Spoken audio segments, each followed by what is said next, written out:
You weren't born weak. You were trained to be. Trained to nod when interrupted, to smile when disrespected, to be understanding when overlooked, to apologize for being uncomfortable, even when it was someone else who crossed the line. From a young age, you were conditioned to think your power made people uncomfortable, that taking up space was selfish, that stillness was cold, that silence was awkward, that dominance was toxic, that wanting to be respected made you arrogant. So you shrank, slowly, politely, consistently, not because you were told to, but because you were praised every time you stayed small. They said you were a good kid, a team player, a nice guy. But let's be honest, where did that get you? Ignored in meetings, overlooked in relationships, underpaid at work, uninvited to decision tables, and worst of all, invisible in the moments where you were supposed to matter most. You've been the man with good intentions, the man who's always there, the man who gets the call when someone else messes up, but never gets the spotlight when things go right. You've sat in rooms where your ideas were ignored, until someone louder repeated them. You've supported people who never remembered.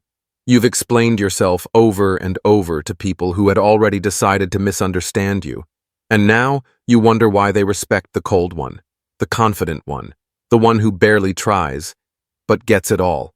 It's because power doesn't come to the agreeable. It comes to the undeniable. And right now, you're not undeniable. You're replaceable, forgettable, comfortable to everyone, except yourself.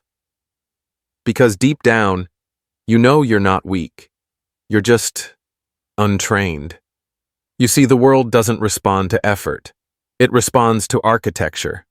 And the man who doesn't design his presence will always be reduced to noise, no matter how smart, kind, or capable he is.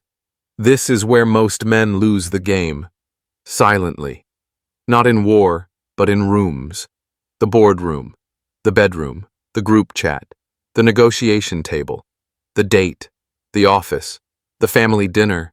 Rooms where they don't yell at you, don't hit you, don't even insult you. They just ignore you. You become an extra in your own scene. People speak over you, not to you. Decisions are made without you. Recognition skips past you, and no one says it out loud, but it's already been decided. He's not dangerous. He's not sharp. He's not needed. And they move on.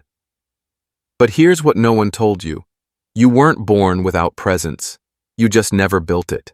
Because presence is not natural. It is engineered. Through posture, through silence, through precision, through architecture of energy. That's why the loud guy gets attention. Why the cold guy gets the girl. Why the one who says nothing is somehow listened to first. Because they've learned, either by instinct or through pain, that the world bends to those who are structurally unshakable. But don't mistake this for charisma. This isn't about being likable. It's about being immovable. And there's a difference. Charisma asks for attention. Presence commands it. Charisma entertains the room. Presence defines the room. Charisma rises and falls. Presence stays still and becomes gravity. You want gravity. Because when you have gravity, people orbit you without even realizing why. They seek your approval. They adjust their tone around you. They prepare better when you're in the room. They watch your face for signs, even when you haven't said a word. Because when you build presence correctly, your silence becomes a dare. And here's where we flip the narrative. You don't have to become louder. You don't have to dominate. You don't have to perform. But you do have to reconstruct yourself. And that reconstruction starts in the smallest, most visible, most misused place of all, your face. Yes, the face. Before they hear your words, they read your eyes. Before you speak, they study your expression. Before you declare your boundaries, your facial micro-movements declare your weakness or your dominance. Your face is the first battlefield of power. If they can read you, they can bend you. If they can predict your emotions, they can exploit your rhythm. If your face apologizes, even when your mouth doesn't, you've already lost frame. Most men don't lose influence when they speak. They lose it before they ever open their mouth. Because they twitch, they overexpress, they smile nervously, they nod too quickly. They show micro-submission in every muscle, without knowing it. And people feel it. They feel your desire to please, your anxiety to be accepted, your insecurity when silence stretches too long. But power doesn't live in that energy. Power lives in neutrality. That calm, unreadable, steel-like expression that gives nothing, reacts to nothing, fills the room not with emotion, but with tension. That's why the most feared men in history never had to shout. They just stared, waited, watched. Because when your face becomes unreadable, you become untouchable. So, here's your first real habit. Control your face before you try to control the room. That means no fidgeting, no flinching, no over-smiling, no wide eyes, no eyebrows raised in approval, no "do you agree with me" expression. It means becoming a mirror with no answers, just presence. A room should never be able to decode you. Let them lean in. Let them wonder. Let them fear the silence. Let them overthink your stillness. Because the man they can't read is the man they can't predict. And the man they can't predict is the one they respect or obey. This is how power begins. Not with volume, not with performance, not with validation, but with presence. And the first brick in that presence is the still face of a man who needs nothing, explains nothing, and hides everything. They told you power begins with voice. They were wrong. It begins with the face. Before they hear you, they read you. Before they respond, they scan your expression. Before you even speak, the room has already decided who you are, how far they can push you, and what you'll tolerate, all from one look. So let's be clear. Your face is your first weapon, or your first betrayal. Because if you don't control it, someone else will. They'll manipulate your expression with compliments. They'll measure your emotions with silence. They'll provoke reactions, test for flinches, gauge your compliance, all without saying a word. And once they know where your face cracks, they know how to bend you. That's why powerful men across history didn't wear emotion on their sleeve or on their skin. They wore stillness. Stillness isn't deadness. It's dominance. Let's make something clear. This isn't about looking dead inside. It's about becoming unreadable, on purpose. Stillness is not lifelessness. It is tactical silence in the body. It's restraint in the face. It's denial of display. And that denial? That's what makes others lean forward. Why? Because people can't handle mystery. We are wired to interpret faces, to search them for cues. A smile equals approval. A frown equals rejection. Raised eyebrows equals curiosity. Tight jaw equals anger. We're social animals, and the face is the emotional dashboard. It tells the group how to feel. But here's the hack. If you give no signals, you give them no control. Your silence becomes their stress. Your stillness becomes their projection. Suddenly, they don't know if you're impressed, disappointed, bored, angry, amused. They don't know if they've crossed a line, or if you're waiting for them to. That uncertainty is power. That tension is leverage. Because the moment they can't decode you, they start to self-correct. They edit their tone. They soften their words. They over-explain. They seek your feedback even if you never asked. They look for approval in a face that gives them none. That's when you know. Your face has become a mirror, not a map. It reflects their energy, but reveals none of yours. Your nervous system is the battlefield. Here's where it gets deeper. Most men think, I'll just keep a straight face. But that's not enough. Why? Because your face is just the output. The real battle is inside, in the nervous system. You twitch because of activation. You react because of emotional overflow. Your micro-expressions leak because your mind hasn't been trained to slow down. So if you want to control the face, you need to control the body beneath it. Here's what to practice. Still neck, no head tilts, no micro nods. Keep the head level, always. Neutral eyes, no widening when surprised, no blinking when attacked. Hold eye contact, not to dominate, but to remain rooted. Mouth discipline, no half smiles, no lip bites, no overcorrections.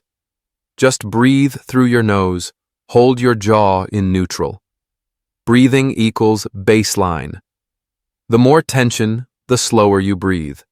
If you breathe fast, your face follows. Control the lungs, and the face listens.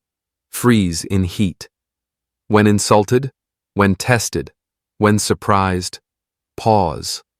Don't react. Don't flinch. Let the weight fall through the silence. This builds legendary stillness. Practice these in everyday life. Practice when someone talks too long. Practice when someone lies to your face. Practice when you're complimented, manipulated, or tested. The goal is not to fake calm. The goal is to become unfazed. Because when your nervous system stays flat, your face becomes the face of a man they can't move. And that makes people adjust without you ever having to ask. Your face is an environment, not just an expression. Think of your face not as decoration, but as terrain. It sets the emotional climate of the room. If you're warm, others relax. If you're reactive, others push further. If you're unreadable, they start second-guessing themselves. This is not about intimidation. It's about control. Because every time you react too quickly, laugh too easily, blink too often, apologize with your eyes, you're paying the price of predictability. But when your face is still, everything changes. That's when people start saying, I can't tell what he's thinking. I don't want to be on his bad side. He's intense. You can feel it when he walks in. He doesn't need to say much. You just know. That's what we're building here. Not just expressions, but an aura. A visual rhythm that says, I don't need your approval. I control this interaction, whether I speak or not. And the best part? When you master this, your words become sharper, because they're no longer diluted by nervous expression. Your compliments land deeper. Your instructions carry more weight. Your refusals don't need justification. And your silence? It becomes a weapon sharper than any speech. You were trained to smile, to fidget, to react quickly, to explain everything with your eyes, to be soft before being strong. No more. Now you retrain the face. You dull the signal. You erase the weakness. You create a new default, not through anger, but through discipline. Because the man who can keep his face calm while others collapse, the man who doesn't blink when chaos hits, the man who sits still while the room looks around for direction, that man doesn't have to prove he's powerful. He becomes the proof. And the best part? They'll never know when you're serious, when you're pleased, when you're watching, when you're calculating. They'll just feel it, in the silence. You've been told that hard work wins, that the man who grinds harder, sleeps less, and sacrifices more will eventually rise. But the graveyards are full of hard-working men. Men who broke their backs but never broke through. Men who stayed late but were still replaced. Men who gave everything and got nothing, except burnout and quiet disappointment. You've seen it. The janitor who works harder than the CEO. The startup founder who hustles harder than the investor who gave him $5 million and never lifted a finger. The employee who answers every call, fixes every problem, and trains his own replacement. The truth is brutal, but clean. The man who works hardest rarely holds the power. The man who understands leverage always does. Because effort is for the body. But leverage? Leverage is for the mind. And the mind moves mountains. without breaking a sweat. Effort is linear. Power is asymmetric. Let's break it down. When you rely on effort, your power is tied to your energy. More energy equals more results. No energy equals no progress. That's slavery in a suit. Leverage breaks that. Leverage means one action creates 10 results. One word shifts a room. One position makes people move without you moving. This is how the powerful operate. They don't ask, "What more can I do?" They ask, "What must move so I don't have to?" They don't try to manage everything. They build systems that manage for them. They don't try to be everywhere. They create presence so strong that it echoes even when they're gone. Because they know, power is not in the hands, it's in the architecture. A prince does not water the garden. He builds the irrigation system, once. Then the system works for him, forever. A strategist doesn't run the battlefield, he draws the map. The troops follow his logic, even if he's asleep. So ask yourself, are you holding the sword or designing the battlefield? Because if you're always holding the sword, someone else is writing the rules. From laborer to architect. Let's make this real. The laborer asks, "How much more can I take on?"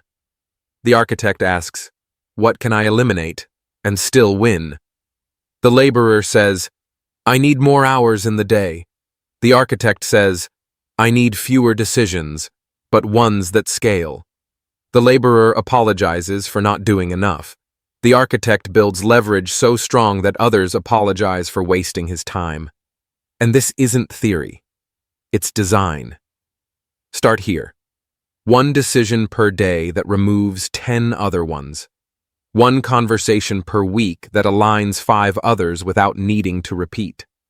One position per room where your presence sets the tone, not your words. This is what leverage looks like. It's not flashy. It's not loud. It's invisible, but irreversible. It's the investor who makes one deal and earns more in a week than his employees do in a year. It's the boss who speaks once and changes the trajectory of a team. It's the quiet man in the corner who barely speaks, but everyone defers to. Not because he's working harder, but because his position has power baked in. And that's the shift. Stop trying to be productive. Start becoming positional. You don't need to do more. You need to pull the right lever. Every day you wake up with energy. You can spend it, or you can invest it. Most men spend it fighting fires, answering messages, proving worth. But the powerful invest it in one place, leverage. They ask one question. What is the one thing I can do today that will make everything else easier or irrelevant? Not urgent, not noisy, but essential. That's the difference between movement and momentum. Movement is running all day and getting nowhere. Momentum is a single push that keeps the wheel turning long after you've walked away. Here's your new mindset. Don't chase respect. Create systems that demand it. Don't fight for attention. Build mystery that attracts it. Don't argue to win. Frame the conversation so you never have to. Don't reply to everything. Let your silence be the bottleneck they fight to break through. Don't try to be impressive. Build leverage so clean that your absence causes discomfort. This is how kings move. Not with sweat, but with signal. Not with effort, but with gravity. Not with visibility, but with weight. You were told that hard work is noble. It is for the worker. But you are no longer the worker. You're the architect. You're the strategist. You're the man they call when noise has failed and clarity is needed. And your power will no longer come from how much you do. It will come from how little you need to do to get what you want. That's leverage. That's architecture. That's war without motion. They told you to speak up. They told you to raise your hand. They told you to join the conversation. But what they didn't tell you is that the most powerful person in the room rarely says much at all. He speaks less, but when he does, everyone listens. He doesn't fight to be heard, because his silence already speaks louder. He doesn't argue, because he frames reality before anyone else gets the chance to define it. In a world addicted to noise, the man who speaks with discipline becomes the signal everyone strains to catch. Let's be clear. This isn't about being quiet. It's about becoming precise. Because the more you talk, the more you reveal. And the more you reveal, the more they learn how to control you. The weak fill. Silence. The powerful use it. Silence makes most people uncomfortable. They rush to fill it. They fidget. They stutter. They over-explain. They nervously laugh. Because silence feels like social tension, and they want to escape it. But you don't escape silence. You own it. You know that whoever controls the silence controls the frame. That every second you don't speak is a second they must question your thoughts, your reactions, your motives. It makes them think twice. It makes them wonder what you're withholding. And most importantly, it forces them to expose themselves.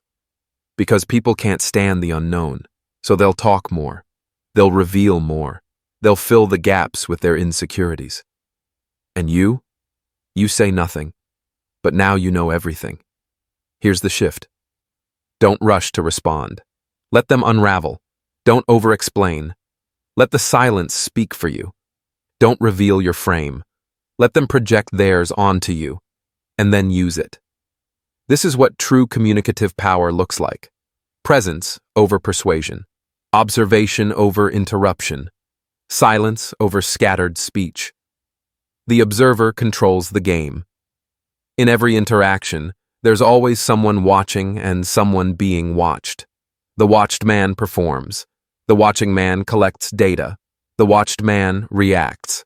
The watching man prepares the next move. The watched man is in the spotlight. The watching man is in control. So make your decision. Do you want attention or leverage? Because the man who watches silently sees patterns others miss. He catches shifts in tone.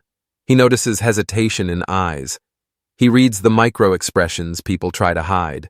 He knows who's insecure, who's lying, who's trying too hard, who's desperate for validation, who's silently hostile, and he doesn't react. He stores it. Because information is a weapon, when held by the right hands. You are those hands. So here's your rule.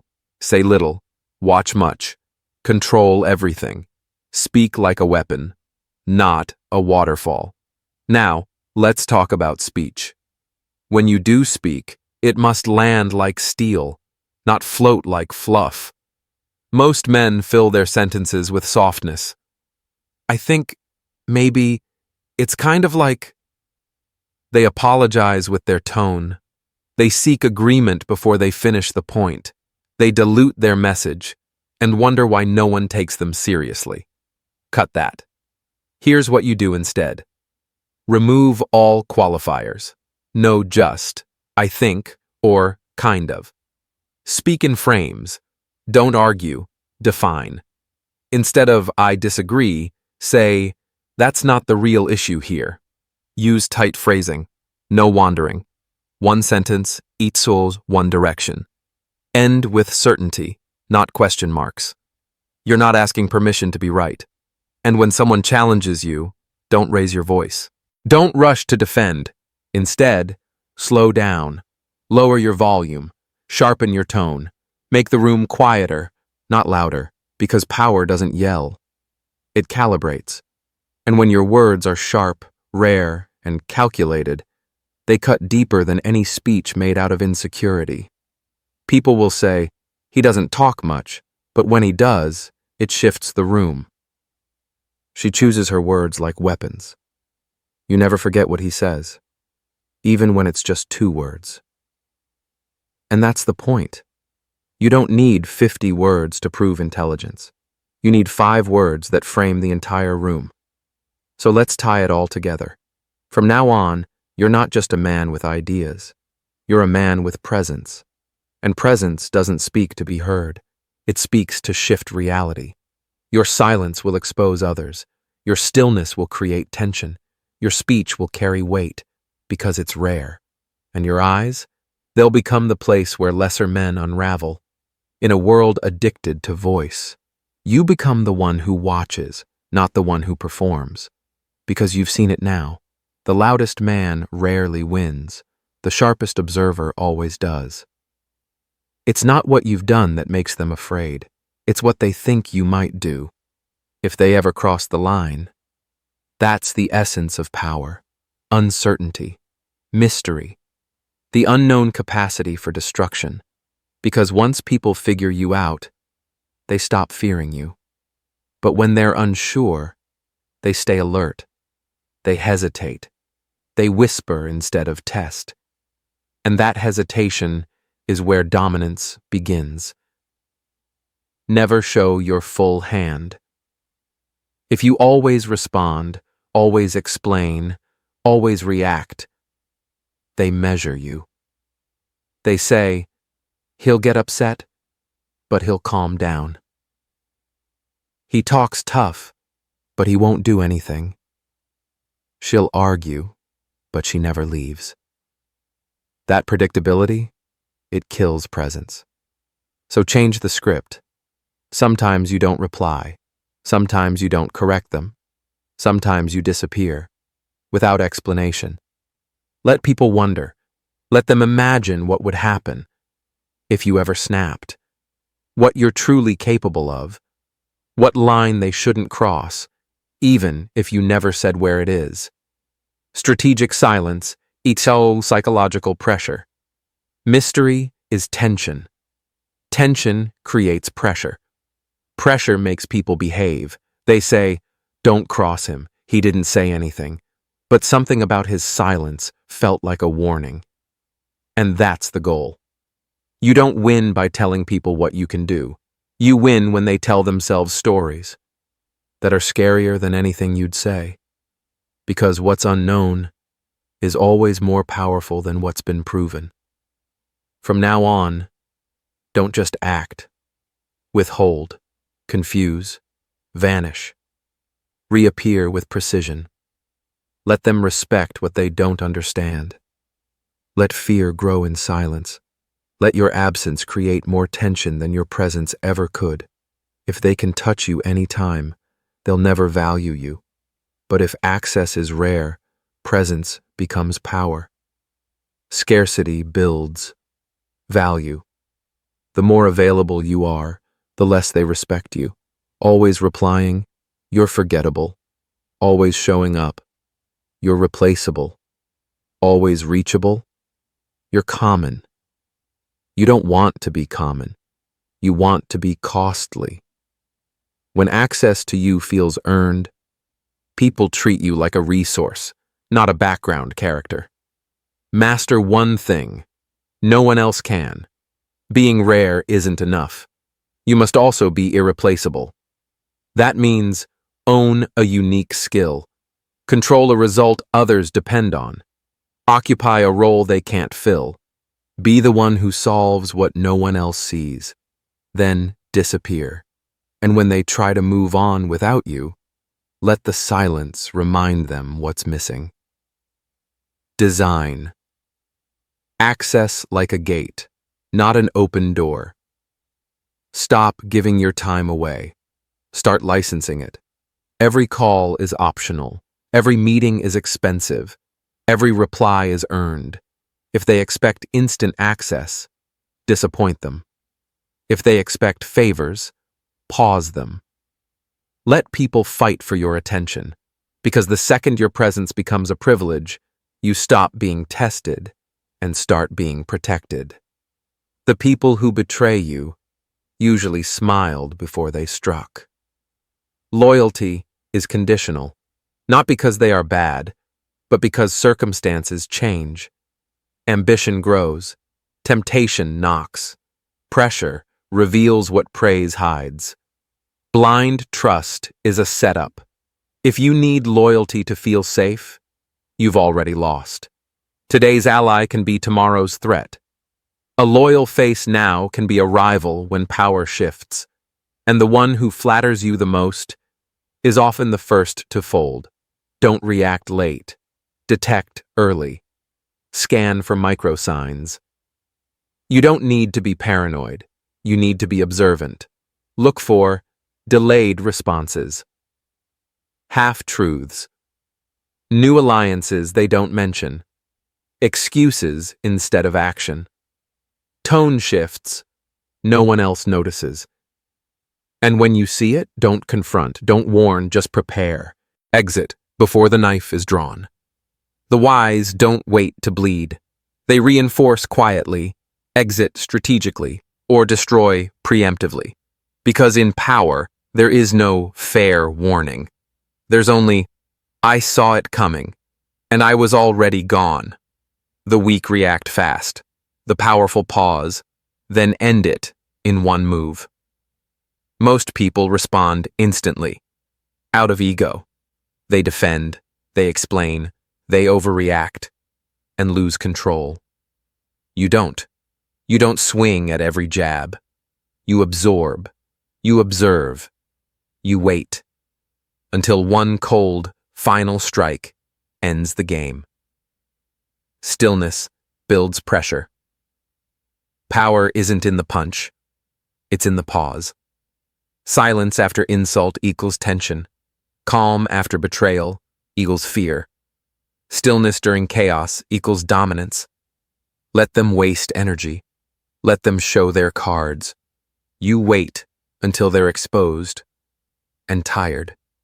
Then, one strike. No drama, no repair, no second round.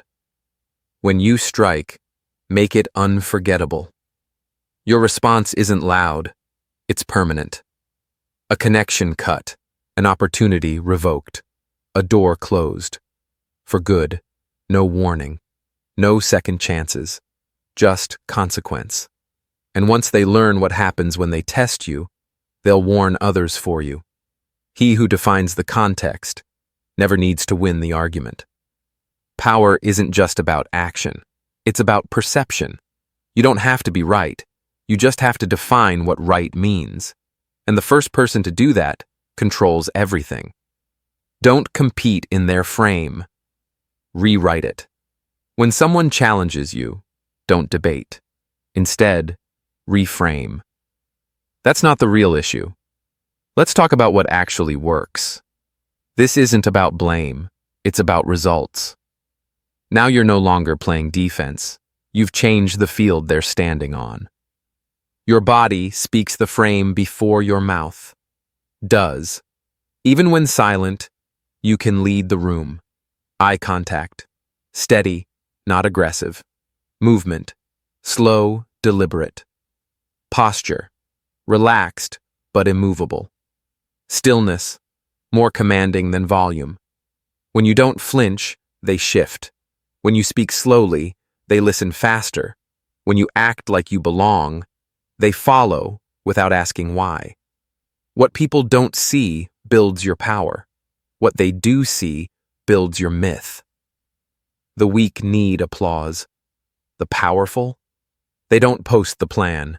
They move in silence and let the outcome echo, decide privately, punish quietly. You don't announce your next move. You don't threaten. You don't warn.